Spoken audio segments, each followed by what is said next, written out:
কার কেমন মনে হয় আমি বলতে পারবো না, কিন্তু আমার মনে হয় আমরা মেয়েরা যেমনই হই না কেন দায়িত্ব পালনে অবহেলা নেই আমাদের। কাউকে একটু খুশি করতে পারলে নিজেকে সাকসেসফুল মনে হয়। এক কথায় বলতে গেলে দায়িত্ব পালন করাটাকে আমরা ভালোবাসি। আমার কাছে মনে হয় একটা মেয়ে মানে সে সব কিছু পারবে, পড়ালেখার পাশাপাশি সংসার সামলানো, সন্তান লালন পালন করা, স্বামীর দেখাশোনা করা, স্বামীর মতামতকে প্রায়োরিটি দিবে, প্রিয়জনের মনের ভাষা বুঝবে, সে অনুযায়ী কাজ করতে পছন্দ করবে।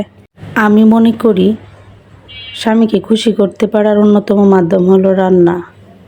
একটা মেয়ে যখন অনেক খেটেখুটে ভালো রান্না করবে আর স্বামী তাকে তৃপ্তিমূলক হাসি দিবে, তখন নিমিষেই সারাদিনের ক্লান্তি চলে যায় মেয়েটার।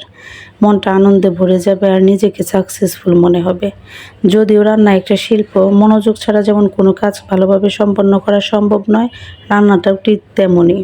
আমার হাজব্যান্ড আমার হাতে রান্না খেতে খুব পছন্দ করে, তাই আজকে ওনার বায়না হলো উনি নিহারি খাবেন। আলহামদুলিল্লাহ আমি সাকসেসফুল।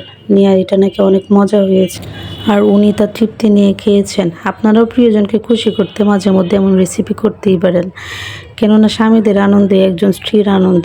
আমি মনে করি একটা সংসারের মেন যোগানদাতাই স্বামী। আমি যতই পরিশ্রম করি না কেন ওনার পরিশ্রমের কাছে তা কিছুই নয়, তাই ওনার খুশিতে এটুকু তো করতেই পারি।